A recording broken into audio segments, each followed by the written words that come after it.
¿Qué tal? ¿Cómo están? Buenas noches, bienvenidos, bienvenidas a Mente Sana. Siempre, como usted sabe, es un gusto recibirles los jueves a las 8 de la noche y esta noche vamos a platicar acerca de lo importante que es cuidar la salud mental de los niños y de las niñas. Pero antes, como usted ya sabe, vamos a ver una cápsula que nos preparó la producción. Hablamos mucho de calificaciones, de si comen verdura, de si hacen deporte, pero ¿y su mente? ¿Quién se está parando a pensar en la salud mental de nuestras niñas y niños? No, no es un tema de mayores. Es más, cuanto antes empecemos a cuidarla, mejor. Porque, ¿sabías que muchas de las emociones, miedos y formas de ver el mundo que desarrollamos de adultos se construyen en la infancia? Lo que escuchan, lo que viven, cómo les hablamos, todo deja huella. Un niño no necesita que todo sea perfecto, pero sí necesita sentirse escuchado, seguro y comprendido. Y eso, créeme, no siempre es tan fácil como parece. ¿Cuántas veces has oído eso de "es cosa de niños" cuando alguien se siente mal o llora? ¿Cuántas veces se ha ignorado una rabieta sin pensar que quizás detrás hay tristeza, frustración o miedo?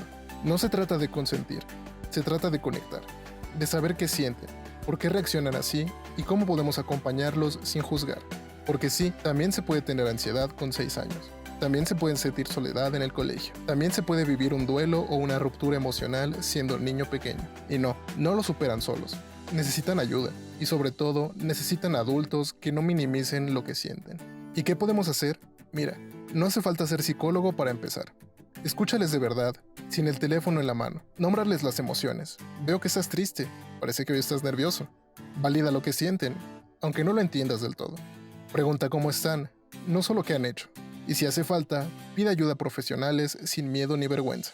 La salud mental no es un lujo ni un extra. Es una necesidad básica, igual que comer o dormir. Y si queremos que el día de mañana haya adultos empáticos, seguros y felices, el momento de cuidar su mente es ahora. Porque lo que sembramos hoy es lo que van a hacer mañana. Y tenemos una invitada que a mí en lo personal me da mucho gusto recibir. Hacía muchos años que no nos veíamos, pero me da mucho gusto que haya aceptado la invitación esta noche, la maestra Marta Patricia Casañas Gutiérrez. Ella es licenciada en Educación Preescolar, maestra en Ciencias de la Educación y también en Intervención Pedagógica en la Infancia. Tiene un diploma, un doctorado en Ciencias de la Educación y bueno, pues ella está aquí con nosotros, tiene una gran experiencia en clases y en acompañamiento a los alumnos y a las alumnas en varios niveles, en nivel preescolar, también con universitarios y bueno, pues es un placer. Hace muchos años que no nos veíamos, fue mi maestra en la licenciatura. Me da mucho gusto, Pati, ¿cómo estás? Al contrario, muchísimas gracias por la invitación. También es un gusto saludarte el día de hoy y sobre todo visualizar que todas esas enseñanzas en el aula se ven reflejadas en algo tan bonito como es compartir conocimiento con los demás. Muchas gracias, Pati. Pues va a ser mi examen aquí. Muchas gracias. Pues para platicar de un tema tan importante que hoy más que nunca sabemos la importancia, lo que influye la salud mental en los niños y niñas desde pequeños, en los conocimientos que los papás podemos tener acerca de este tema para poder dar un acompañamiento amoroso, disciplinado, pero por supuesto que no solamente les acompañe en la infancia, sino también cuando son adultos y adultas. Y pues tú lo sabes bien, Pati, qué importancia tiene trabajar y cuidar la salud mental de los pequeños y las pequeñas. Claro, y es un tema extremadamente relevante y no solamente tendencia, sencillamente necesario. Posterior a la época de la pandemia, una de las habilidades que no solamente los chiquitines tienen que trabajar, sino también los adultos, es precisamente esa, la salud mental y la inteligencia emocional.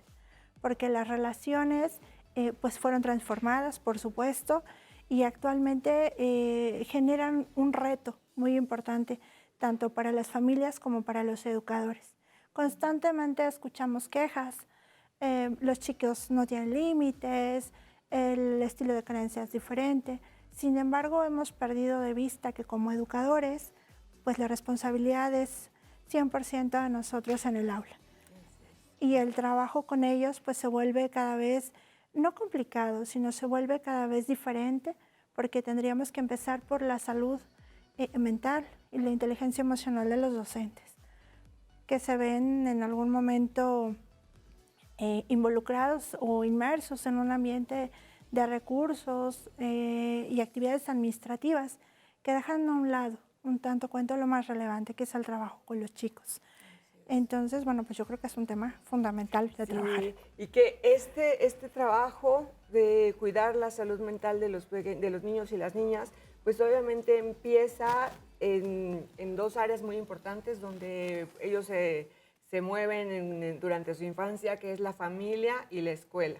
El que los mayores que les acompañamos en casa y en la escuela, pues tengamos esta salud mental, tengamos este conocimiento y además apliquemos la inteligencia emocional, que hoy también sabemos que es fundamental, para que podamos transmitir esa forma de conducirse, no solamente transmitir conocimientos, sino compartir ejemplos. Exacto, y precisamente por eso, a pesar de que hay muchos estímulos, tanto en medios de comunicación, en medios digitales, la parte que es la interacción humana es la que no debemos de perder. Desde el autorreconocimiento de las emociones, que si bien actualmente la Secretaría de Educación Pública se ha preocupado muchísimo porque haya programas específicos para el trabajo socioemocional en las aulas, pues es algo que no, digamos de alguna manera, no autodominamos los docentes y requerimos de personal especializado. Sin embargo, pues a pesar de que hay buenos programas, pues no hay tantos recursos para que haya psicólogos, por ejemplo, en las escuelas. Como docente tienes que asumir el riesgo y empezar trabajando el autoconocimiento para que después venga la autorregulación de las mismas y posteriormente las relaciones con los demás. Y eso es muy, muy importante. El trabajo en conjunto con los padres de familia también se vuelve todo un reto para nosotros. Los tiempos de los papás han cambiado, las personas que están a cargo de la crianza de los chicos se han modificado, la mayoría de los padres, en el caso de familias completas, pues trabajan los dos. Nos genera todavía más ausencia de tiempo con ellos, la crianza está por los abuelitos y entonces pues nosotros empezamos a generar no solamente esta conciencia y a lo mejor algún día trabajo con padres de familia, sino también una serie de estrategias en el aula. Pero bueno, finalmente dices como docente, trabajar con 30 chiquititos al mismo tiempo, con una serie de requisitos también que nos implica el aprendizaje en otras áreas, pues sigue Claro. siendo. Siempre es una gran responsabilidad, Claro. siempre me imagino que a los docentes les puede pasar como nos pasa a los padres y a las madres responsables que pensamos en ¿estaré haciendo lo correcto? ¿Estaré marcando los límites suficientes? ¿Estaré dando el amor que mis hijos y mis hijas necesitan? Creo que ya preguntarte esto indica que lo estás haciendo de la mejor manera posible porque tienes esta responsabilidad, este compromiso y esta conciencia de que lo que les estés compartiendo verbalmente, pero también en tu comportamiento cotidiano, pues obviamente eso va a tener una influencia en ellos y en ellas de cómo construirse a sí mismos la idea de quiénes son, la idea de sus derechos, de cómo se pueden comportar con otras personas. Hoy en día decimos, es muy importante que le digas a tus hijos y a tus hijas que son valiosos, que son valiosas, que merecen un buen trato, pero también que les recordemos que su compañerito de al lado, su compañerita de al lado también es valiosa, también es valioso y también merece ese buen trato. Y tocas un punto muy relevante, Lore, porque el preguntarnos si hacemos lo correcto o no hacemos lo correcto va en tres palabras relevantes: disciplina, límites, y pareciera ser que esto va a generar automáticamente una autorregulación. Sin embargo, yo creo que esos límites de los cuales hablamos podríamos más bien inclinarnos por hábitos, por rutinas. Rutinas no vistas de la manera hacer lo mismo todos los días, sencillamente transformar estas actitudes en hábitos. Sigo insistiendo, nos quejamos constantemente de que los pequeñitos ya no son como antes, de que el respeto a los adultos se ha perdido. Relativamente no ha cambiado la perspectiva de la realidad, pero si nosotros trabajamos con ellos hábitos y rutinas desde muy pequeños, rutinas como respetar el espacio de tu compañero, rutinas como escuchar el punto de vista del otro, rutinas como tener mi espacio, mi tiempo, a lo mejor inclusive mis pertenencias, pero también generar el hábito de tomar en cuenta las otras pertenencias, tiempo y espacio del otro, nos va a generar una cultura diferente. Más allá de regresar a medidas disciplinarias de hace algún tiempo, que caíamos en los extremos. Sí, es que ese es el punto muy importante, el encontrar un equilibrio y no irse de un extremo a otro o estar en un extremo o en otro, el ser demasiado permisivos y no poner límites y dejar que hagan su voluntad aún con el riesgo de lastimarse o lastimar, afectar a otras personas, o el opuesto, que es ser demasiado rígidos, estrictos, no permitirles la espontaneidad, la creatividad, no permitirles que se relacionen con otras personas o inclusive disminuir la capacidad de empatía que tienen los niños y las niñas. Entonces, el equilibrio, que obviamente es más complejo, pero vale mucho más la pena, es el hecho de, es el punto medio entre poder ser muy, no actuar los papás y las mamás y también los docentes por la emoción del momento, sino que de una manera constante, pues inducir a los pequeños y a las pequeñas a que desarrollen valores, a que desarrollen herramientas de la inteligencia emocional para que sean asertivos, para que sean respetuosos, empáticos con los demás, para que sepan cómo relacionarse con otros y también relacionarse consigo mismos, porque eso es muy, muy importante. De ahí depende de cómo se van a relacionar con los demás. Exacto, entonces regresamos nuevamente, ¿no? Se trata de generar hábitos en ellos. Este tipo de hábitos emocionales, desarrollo de habilidades emocionales, que les permita a ellos autoconocerse para poder establecer una relación, digamos, de calidad con los demás. No solamente con sus pares, con los adultos, con la gente que en algún momento llega a toparse con ellos en la calle, ¿no? En alguna situación. Digo, desafortunadamente también la situación que vivimos de seguridad se ha vuelto también un reto para poder ser empáticos, para poder ser respetuosos con los demás o generar otro tipo de situaciones, porque también la condición y la seguridad de los chiquitos se ve comprometida. Claro. Y por eso también es importante hoy en día enseñarles el autocuidado, que es indispensable y necesario siempre, por supuesto, para preservar su bienestar en todos sentidos, en todas las áreas de su vida. Vamos a ir a un corte, regresamos platicando con ustedes aquí en Mente Sana.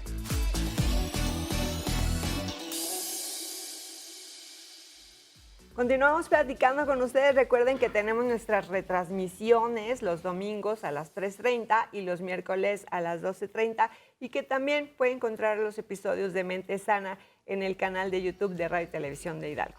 Nos da muchísimo gusto que nos comenten en redes sociales y saber que nos acompañan cada jueves cuando tenemos la oportunidad de escuchar sus comentarios o de saludarles personalmente. Así que bueno, les invito a seguir disfrutando de nuestro contenido. Esta noche platicando de la importancia de la salud mental en los niños y en las niñas. Estamos platicando contigo, Pati, acerca de cómo la forma en que nos conducimos los adultos, la forma en que aprendemos también a autorregularnos, entonces nos va a permitir transmitir estas ideas y esta forma de ser y esta forma de transitar en el mundo a nuestros niños y niñas. Cierto, y el ejemplo es una de las grandes estrategias didácticas que pudiéramos tener. Como docentes no puedes decirle a un pequeñito, respeta a tu compañero, no le quites su lápiz. Digamos un ejemplo obvio. Si tú como docente en el momento en que llegó tu compañero de trabajo y tuvo a lo mejor una actitud poco proactiva contigo por alguna situación y entonces tu emoción aflora y generas a lo mejor una palabra altisonante o generas una forma de expresión poco correcta con el compañero. Exclusión. Exacto, ¿no? Empiezas a tomar situaciones diferentes o bien por la forma de interacción con los padres de familia, que también se vuelve reto. Y manejas lo mismo, ¿no? Y entonces, ¿cómo le dices al pequeño que de alguna manera está haciendo lo que no es correcto? Y determinadamente, pues también entramos en contextos diversos. Cada uno de los pequeños que entra al aula pues trae una formación diferente, entonces también se vuelve muy delicado decirle cuál es lo correcto y cuál es lo incorrecto. Tal vez por eso lo más importante, además de la rutina, además del hábito, además de la formación en valores, algo que sería fundamental dentro de un aula sería que el alumno conociera que toda acción tiene una reacción y que él mismo determinara si está listo para asumir la reacción de su acto o bien tiene más opciones para elegir. Digo, tenemos muchas estrategias actualmente didácticas, muchos materiales, sin embargo, la clave es que el alumno se sensibilice, pero también tome conciencia de ello. Digo, a pesar de que son pequeñitos, créanme que de verdad es un universo maravilloso. Claro. Ellos, Te estaba adelante. recordando alguna vez que fui a verte en el preescolar en donde estabas hace años. Y recuerdo atrás de ti a una serie a varios niños y niñas ahí pequeñitos y pensaba en que ellos y ellas pues ahora ya han de estar como en la primaria o algo así, pero pensaba en que cada niño, cada niña es una historia de familia, de la familia que ya vienen y también de lo que van a ir desarrollando a lo largo de los años. Y entonces todo lo que hagamos o no hagamos en la educación con los niños y niñas, pues va a tener este impacto en su presente, pero también más adelante en la adolescencia y más adelante cuando sean adultos y adultas. Y tiene mucho que ver con esta construcción que se hace desde los primeros años de vida, en donde lo que les otorgues a los niños y niñas o no, eso les va a facultar para poder estar más preparados para los retos de la vida, para tener una buena autoestima, para sentirse seguros, para desarrollar sus habilidades. O sea, son una serie de cuestiones que determinan no solo ese momento, sino todo lo que tú vas a lograr, todo lo que te vas a permitir o las renuncias que vas a tener a lo largo de toda tu vida. Sí, fíjate que ahora que mencionas esto, traigo a colación una experiencia que tuve hace 3 semanas. Nos tocó compartir una conferencia sobre autoestima precisamente en un COBAE, en la ciudad de Tula. Y una de las primeras preguntas que lancé al momento de iniciar la conferencia fue: pónganse de pie todas las chicas que se consideran bonitas. No se levantó nadie. Nadie. Estamos hablando de un público de más de 200 personas. Y entonces ahí empezamos a visualizar cómo nuestros jóvenes en ese momento está el proceso de construcción de su autoestima, y en algún momento de la formación, desde pequeñitos hasta llegar a un bachillerato, se extravió. Y de alguna manera esto que mencionas de que las primeras experiencias son base, pues todas las experiencias los van construyendo, los van armando, ¿no? Y si bien tienen buenos cimientos en preescolar, la educación, la fase 3, la fase 4 actualmente con la nueva escuela mexicana, tendría que ir también dándole forma y fortaleza a esta estructuración de autoestima de los chicos, desde su autoconcepto, su autoimagen, para que ellos tengan no solamente habilidades, sino herramientas para poder sentirse bien consigo mismos y generar nuevas opciones. No hablamos de proyectos de vida, pero pues si no hay autoestima, no hay autoconcepto. Sí, y no hay proyecto de vida. Porque finalmente decía Nathaniel Branden, lo que piensas de ti mismo se convierte en tu destino. Entonces, si los niños y las niñas empiezan a desarrollar un buen autoconcepto realista, por supuesto también, el que sea un autoconcepto positivo no quiere decir que es perfecto, quiere decir que también reconocen sus áreas de oportunidad, que también reconocen lo que no están haciendo también, pero eso no los limita y les permite creer y confiar en sí mismos y en sí mismas. Y entonces, ¿qué pasa ahí? Que vamos, pensaba en el ejemplo que dijiste o en esta anécdota de por qué no se levantan estas jovencitas.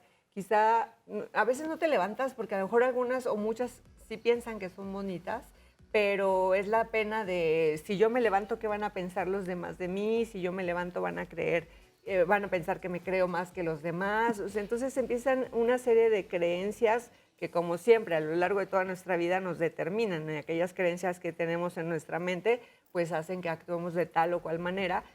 Pero ¿qué también puede pasar? Que realmente los estereotipos, pues obviamente a veces no te permiten ver tu belleza, la belleza que tenemos todas las mujeres y que tienen todos los hombres también, y que no solamente se basa tu valor o tu valía personal en tu aspecto físico, sino también en la forma de cómo eres. Eres bonita o eres una buena persona o eres un buen hombre, no solamente por cómo te ves físicamente, sino por todos los atributos que te hacen ser humano y que además te hacen ser y desarrollarte en el mundo de la mejor manera posible con los demás y las demás. Exacto, y eso no solamente se va construyendo en nuestras primeras experiencias, se va solidificando en todas las demás, ¿no? Y precisamente hace algún momento mencionaba lo que nosotros percibimos como correcto o incorrecto. Y la idea es que los alumnos tengan, en este caso, la oportunidad, tal vez en la escuela como única oportunidad, de ir estructurando este autoimagen, este autoconcepto, no solamente en la parte física, coincido totalmente contigo, sino en la parte humana y visualizando cuáles son los elementos de su alrededor, de su Saber que cultura. tienes capacidades, porque puede ser, hay muchos niños y niñas, adolescentes también, que tienen muchas habilidades, mucho potencial, pero que no se atreven a levantar la mano y a preguntar o a decir yo sé esto, o yo bailo bien, yo canto bien, yo soy muy bueno en matemáticas, precisamente por este autoconcepto lastimado en muchas ocasiones o que se ha formado de una manera negativa por cómo me van a ver los demás, qué van a pensar de mí, esta falta de autoafirmación y autoaceptación que viene también de los primeros entornos familiares y escolares. Sí, desafortunadamente, lo comentaba hace un minuto, el estilo crianza y los tiempos que tienen los padres de familia para dedicarle a sus pequeños. Y bueno, va siendo como un círculo donde ellos en algún momento tratan de estructurar o tipificarse de acuerdo a lo que visualizan, en lo que tienen en su entorno. Pero ¿qué tal si ese entorno tiene docentes con valores? ¿Qué tal si ese entorno tiene un ambiente seguro en su escuela? Ese ambiente que le permita a él no solamente autorreconocerse a través también de, como lo diría Levinas, a través de ponerse los zapatos del otro, sino también empezar a ver que no solamente es autorreconocerse, sino que puede aportar algo más a su compañero, algo más a su entorno, algo más inclusive a su entorno familiar. A veces este impacto es lo que nos ayuda a nosotros a promover el conocimiento, no solamente en el aula, sino también en la familia. Hablaste ahorita de esta seguridad que es indispensable tanto en casa como en la escuela. Que debe haber una congruencia entre estas dos, o sea, hay niños que desafortunadamente, hay que decirlo, en casa están más inseguros que en la escuela y hay niños que han vivido situaciones muy lamentables en una escuela. Entonces es importante que ambos ambientes que son tan necesarios, que son tan presentes para los niños y niñas, pues sean lugares que les brindan esa seguridad. Seguridad para vivir, seguridad para desenvolverse, para crecer, para construir, esa seguridad donde si hay límites, o sea, no quiere decir la seguridad, no quiere decir que no haya límites, si hay límites, son límites amorosos, son límites que van más allá de la emoción del momento, de los adultos y adultas que les acompañan, y que sean lugares seguros, donde el niño y la niña se sientan amados. Sentirse amados, amadas desde pequeños, desde niñas y niños, es muy importante.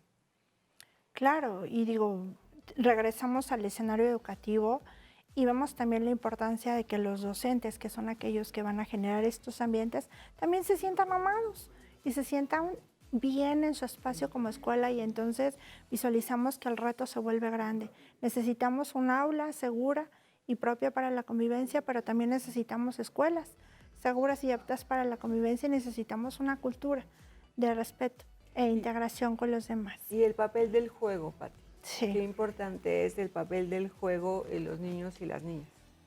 Fundamentalmente, si los ocupamos todo el día en actividades de aprendizaje extremadamente curriculares, pues se pierde la parte importante de los niños, se pierde la parte del juego, y bueno, es la única herramienta o el espacio o el canal que tendrían ellos para poder ir reconociendo acciones, reacciones, hábitos, rutinas, límites, y bien, identificar realmente cuáles son los actos de amor, ¿no? Y no caer en la situación donde decimos, es que no me compró porque no me quiere, o me siento triste porque no me quiere, porque no pasó lo que yo quería, ¿no? No solamente estaríamos hablando de una interacción con valores, sino también este tipo de desarrollo de habilidades socioemocionales como la tolerancia a la frustración. Era precisamente lo que te iba a mencionar ahorita, que uno de los papeles importantes del juego pues es desarrollar la creatividad, la convivencia, el aprender todavía a socializar más, pero también el tolerar la frustración. Uno a veces como papá, mamá o en las escuelas a lo mejor anteriormente decías, bueno, los vamos a dejar ganar para que no se sientan mal, pero no es así. Es importante también desde pequeñitos y pequeñitas que ellos aprendan y ellas aprendan a tolerar la frustración. No siempre se gana, pero siempre se puede volver a intentar. Vamos a ir a un corte, regresamos rápido.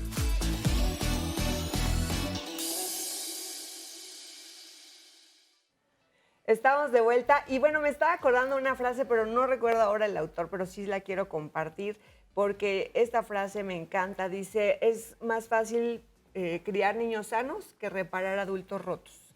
Y bueno, pues así es, efectivamente. No quiere decir que ya como adultos y adultas no podemos sanar lo que nos faltó durante la infancia o lo que nos afectó, pero sí es importante que tomemos esta responsabilidad de criar en la medida de lo posible niños y niñas sanos y sanas que puedan crecer adecuadamente con una buena salud mental. Claro, totalmente de acuerdo. Siempre los escuchamos a los papás decir que mi hijo tenga lo que yo no Ujú, tuve. Bueno, ampliemos ese ujú. concepto, que no solamente sea una serie de recursos económicos, una serie de espacios, viajes, oportunidades, sino que también tenga la posibilidad de sentirse bien consigo mismo y de tener esa libertad de vivir sus emociones autorreguladamente, por supuesto, para reconocerlas, validarlas, porque nos ha llegado a tener alguna experiencia con los chiquititos que dicen, es que estar triste es malo, no podemos estar enojados. Bueno, la idea es que validen sus emociones y que Claro. aprendan precisamente a reconocerlas, pero también a canalizarlas en espacios que no generen el daño al que está a un lado o al que está enfrente, ¿no? Y que tampoco se generen autodaño ellos. Entonces, ampliemos esas oportunidades, que también tenga la posibilidad de tener una salud mental, una inteligencia emocional desde pequeño, que sea cultivada por cada una de las acciones de nosotros los adultos que los rodeamos. Así es, que tengan esta inteligencia emocional, que afortunadamente tú lo sabes, Pati, la buena noticia es que todos y todas podemos ser inteligentes emocionalmente, que podemos incrementar esta inteligencia Ujú. y que consiste pues en gestionar adecuadamente nuestras emociones, reconocerlas de los otros y relacionarnos de la mejor manera posible. Y efectivamente en estas películas que hemos visto de Intensamente 1, Intensamente 2, que parecerían solamente películas para niños y niñas, pero también son películas para los adultos y las adultas, para que aprendamos a ver y ahí tengamos muy claro cómo se manejan las emociones, qué emociones se presentan. No hay emociones negativas, hay emociones displacenteras, hay que decirlo, como el miedo, la tristeza. Ujú. Sin embargo, son necesarias, son parte de nuestra salud mental. Y entonces es por ello que los niños y niñas necesitan saber nombrar las emociones, saber distinguir qué estoy sintiendo tristeza, tengo miedo, estoy enojado, estoy alegre, que puedan aprender a distinguir estas emociones y luego primero reconocerlas, validarlas y expresarlas de manera adecuada, que es muy importante. Y me acordé que es Frederick Douglass el que es el autor de esta frase que les decía, es más fácil criar niños sanos que reparar adultos rotos. Súper excelente. Y entonces, pues nuevamente, ¿no? Regresamos. Si regreso a mi aula, pues tenemos, y precisamente coadyuvando programas como los que maneja la Secretaría de Educación Pública, pero también programas que han surgido de editoriales, inclusive el autogestionamiento de cada escuela, pues se busca precisamente eso, que los chiquitines tengan esa posibilidad de reconocer sus emociones, de reconocer los tres elementos, ¿no? Que se reflejan tanto en su condición biológica como en su condición cognitiva y su condición social, cómo se reflejan esas emociones en cada uno de sus canales para que después las validen, pero también encuentren estrategias y alternativas para poder expresarlas, pero también para poder de alguna manera generar diferentes acciones con ellas. Por ejemplo, la euforia, que también pudiera ser una emoción validada, digámoslo así, muy extrema, pues bueno, que también puedan aprender a expresar su euforia, su ira, su miedo, su alegría, su tristeza, de tal manera que les permita sentir la emoción y no llegue a convertirse en un sentimiento. Sobre todo si no es proactivo, sería fundamental que siguiéramos trabajando con ello. Y a veces en la escuela se hace, en casita se rompe. Pero bueno, también la escuela ha extendido su trabajo a la escuela para padres, para que ellos también aprendan a este tipo de situaciones, ¿no? Me gustaría que nos comentaras, Pati, cómo hacer esto, la diferencia entre emoción y sentimiento, para que también lo puedan comprender muchas personas del público, porque sí hay una diferencia entre una emoción y un sentimiento. Sí, claro, la emoción es al momento, en esta situación donde en la parte biológica sentimos tal vez la piel erizada, nos ponemos rojitos, empezamos a sudar, Pero viene la parte cognitiva donde nosotros aprendemos a racionalizar esto que estamos sintiendo. Cuando tiene un impacto social y cuando ese impacto social se queda de manera permanente, se nos convierte en un sentimiento. Cuando es un sentimiento de amor, como bien lo manejabas, de empatía, cuando llegamos a transformarlo en conductas de solidaridad, por ejemplo, pues súper genial. Sin embargo, cuando ese enojo, esa ira se queda y constantemente viene a nuestra mente en la parte cognitiva, la imagen o la sensación que tuvimos en ese momento se llega a transformar en sentimiento, empieza a generar situaciones de creencias en la persona, de malestar, inclusive físico, somático, y pues eso le empieza a generar conductas poco proactivas a la persona. Pongamos un ejemplo, un pequeñito que está muy enojado con su compañerito porque tal vez el día de hoy no quiso jugar con él.